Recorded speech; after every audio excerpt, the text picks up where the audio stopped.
ধন্যবাদ এবং স্বাগত জানাচ্ছি আইটি ভিডিওতে। খুবই গুরুত্বপূর্ণ একটি ভিডিও নিয়ে এসেছি, যেখানে কথা বলবো। অনেকেই বলেন আমার ভিতরে ফোবিয়া আছে। ফোবিয়ার সময় বিভিন্ন রকমের প্রতিক্রিয়া হয়। শরীরের যে 3টি প্রতিক্রিয়া সে বিষয় নিয়ে কথা বলবো।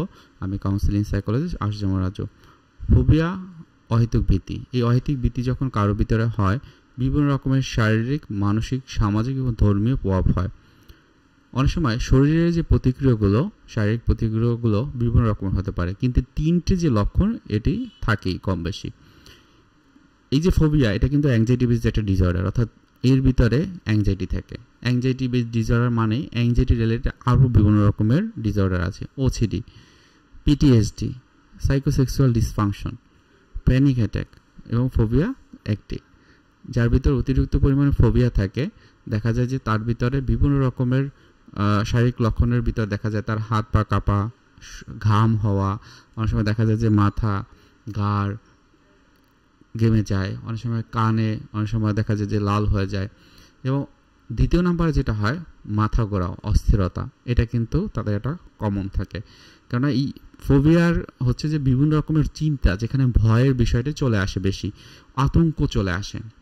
এবং তখন কি হয়, তার ভিতরে একটা এই ভয়ের কারণে তার ভিতরে একটা উদ্বিগ্নতা তৈরি হয় অনেক বেশি, এবং সেক্ষেত্রে সেটা মাথার উপরে এফেক্ট ফেলে, দেখে মাথা ঘোরা, অস্থিরতা তৈরি হয়। 3 নাম্বার যেটি হয়, দ্রুত শ্বাস নেওয়া, এবং নিজের ক্ষেত্রে অনেক সময় দেখা যায় যে মনে হচ্ছে যে আমি শ্বাস নিতে পারছি না, এরকম হয়। সো এই 3টা বিষয় কিন্তু কমন থাকে। যার ভিতরে কমন থাকে তাকে চিকিৎসার বিষয়টা আমি বলবো। আপনারা ওই সময়টাতে পিএমআর, প্রোগ্রেসিভ মাসেল রিল্যাক্সেশন, যেটা আমাদের চ্যানেলে আছে, সেটি করবেন। আপনার পা থেকে মাথা পর্যন্ত যত রকমের শারীরিক প্রতিক্রিয়াগুলো আছে সেগুলোকে যদি মোকাবেলা করতে পারেন, এটি আপনারা দেখবেন যে ফোবিয়ার যে লক্ষণগুলো, ফোবিয়ার যে টর্চার, সেটা কিন্তু আপনি অনেকটাই মোকাবেলা করতে পারবেন।